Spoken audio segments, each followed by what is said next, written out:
Hi, everyone. I'm Christine Tulley, President and Executive Writing Coach at Defend, Publish, and Lead. And welcome to episode 150 episodes of Writing and Productivity.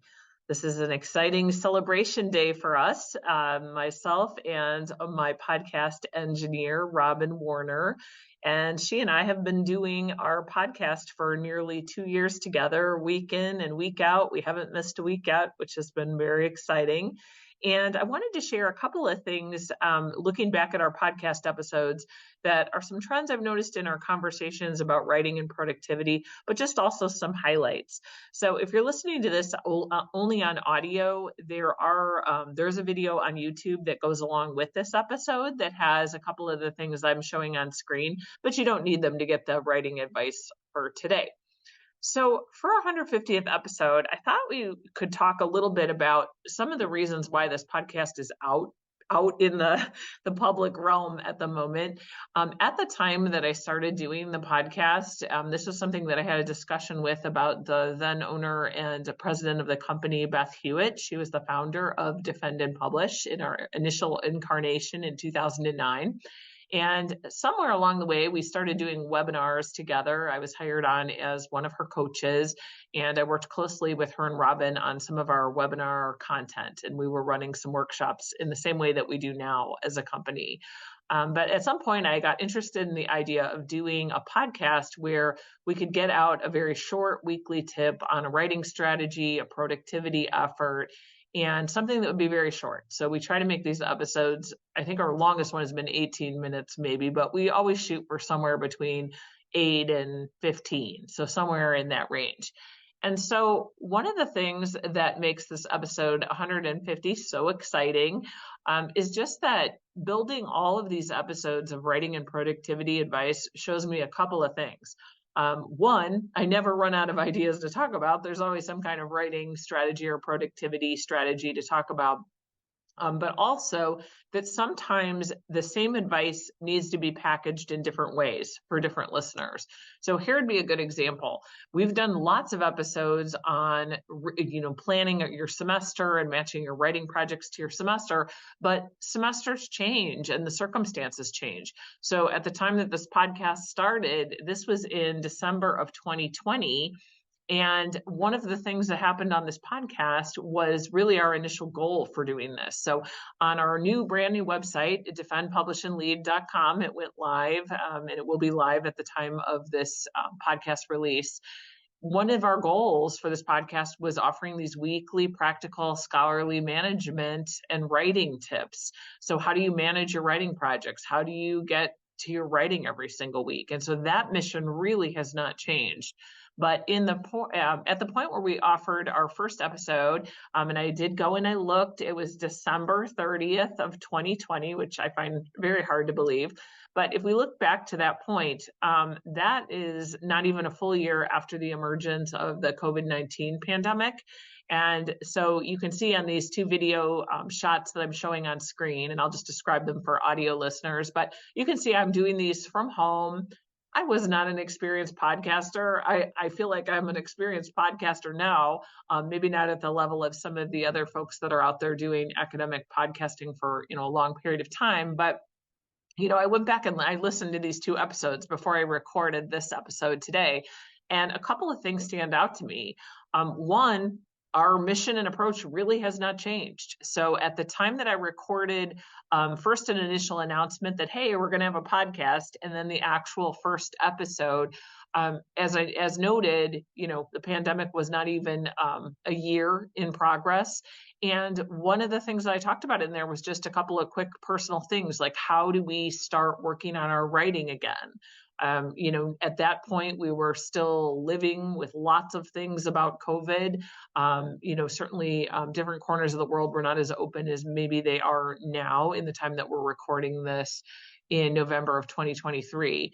And so, there was a lot of discussion in these early episodes, and I encourage you to check out episode 1. It's called A Writing Reset, and it really was. So at that point, I talked about what was going on with my own writing and the idea that I was a homeschooling mom. I had children at that time in elementary and middle school.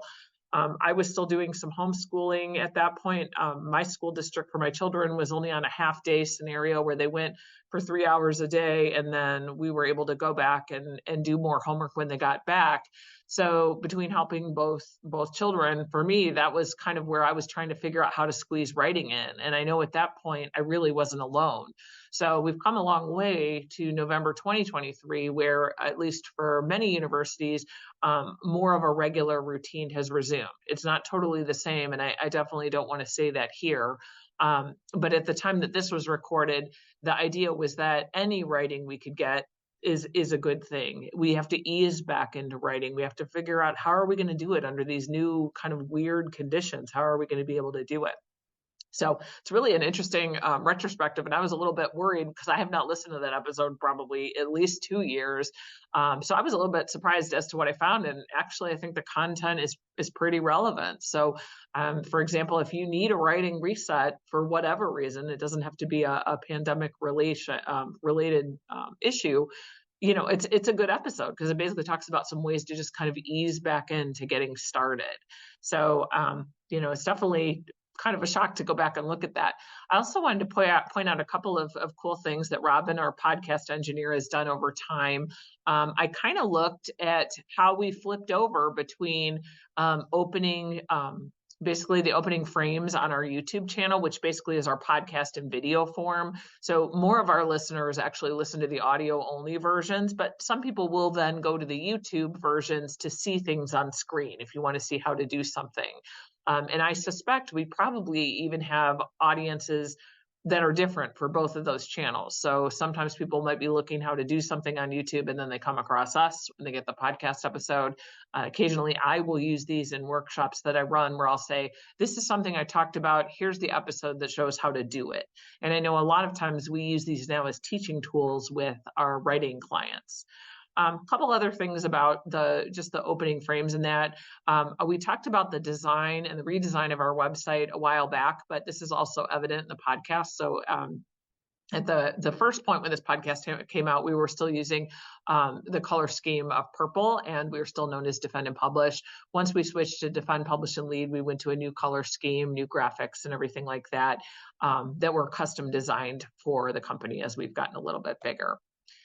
I also want to shout out to Robin, our podcast engineer, and just say a heartfelt thanks for working with me on all of these episodes. I didn't really know what I was doing, but one of the things, my favorite things about working with Beth Hewitt and Robin Warner is that both of them, I would say, hey, why don't we try to do this thing? And they're like, let's make it work. Let's do that. And with the podcast in particular, Robin has been great finding the music, doing the editing every single week, week in and week out.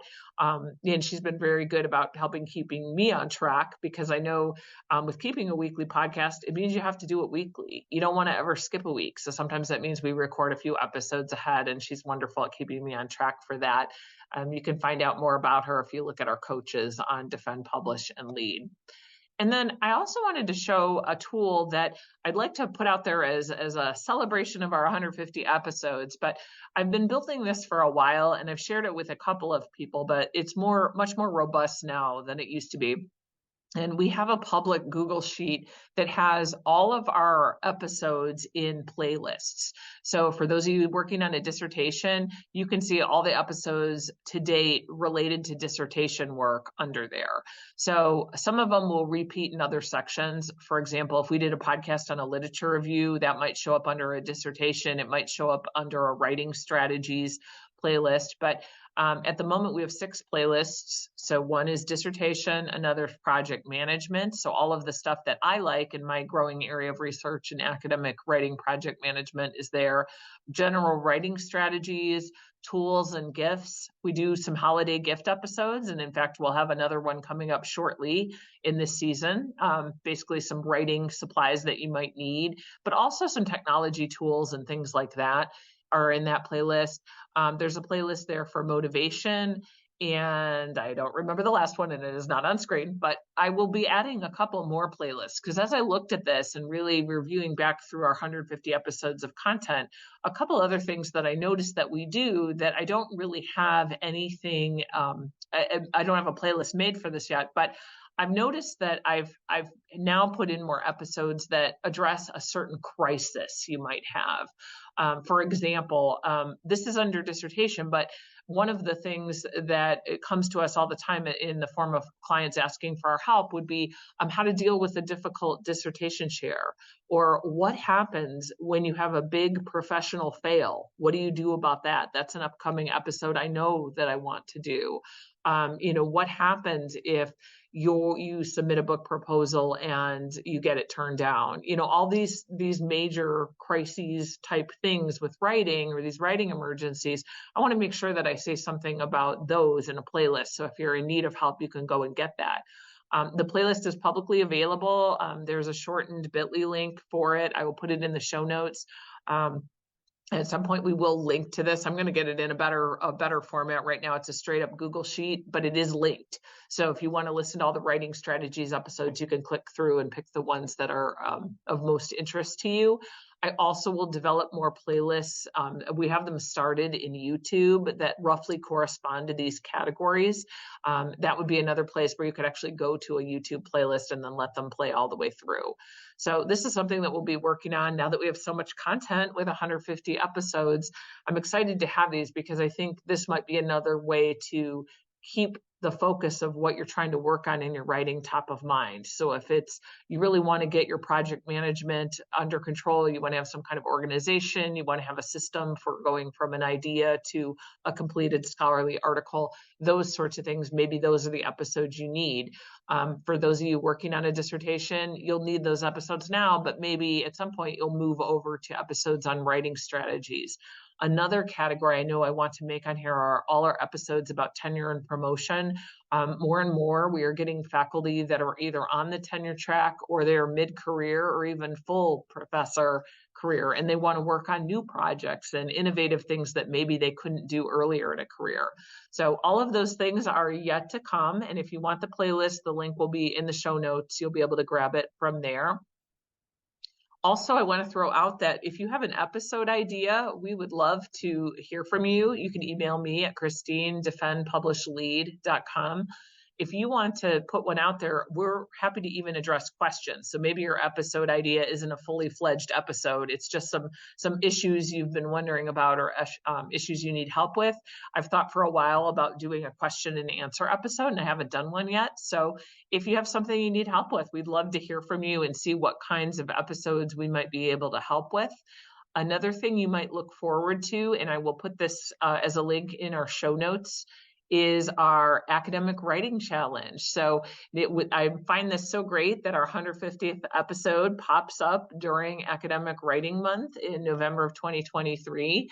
And if for those of you that are audio only, I just managed to do a very, very cool spin thing where 150 spun around on my slides. I was very excited about. I figured out how to do that. The academic writing challenge is something I've talked about in a previous episode, but for anybody that is just hearing about it now, what we did was we developed an academic writing challenge of 22 tasks that you can do either one task in each of 5 categories, or all 22. You can do this challenge at any point. So if you're listening to this episode and you're already like, it's mid-November, I'm too late. You're never too late to do some of these tasks on here. I have a bit.ly code, or a bit.ly link to that also, and a QR code to this if you want to do the challenge. And the cool part about it is if you do at least 5 of the tasks and you want to email me and let me know that you've done them, we have all kinds of cool giveaways this month. So I think this is a really great way to kind of cap off our 150th podcast episode with a tie-in to Academic Writing Month. For me, one of the things that I was thinking about during this particular month is, how much of podcast content creation is a lot of academic writing for me, because my work is in academic writing, project management, and productivity. Those are the things that I'm working on now. But just in general, for those of you that are doing these external things, you might be writing a scholarly newsletter, you might be doing your own podcast. In a lot of ways, I think these tasks don't get credit for the academic endeavors that they are, but it takes a while to kind of think through what's my concept, what are some things that I want to talk about, and so forth. So very grateful to Robin for helping me for 150 episodes of this podcast, and we're looking forward to doing 150 more if at all possible. So please feel free to check out our playlists, and if you want to give us a shout out or anything on Twitter to help us celebrate, that would be great. Happy writing.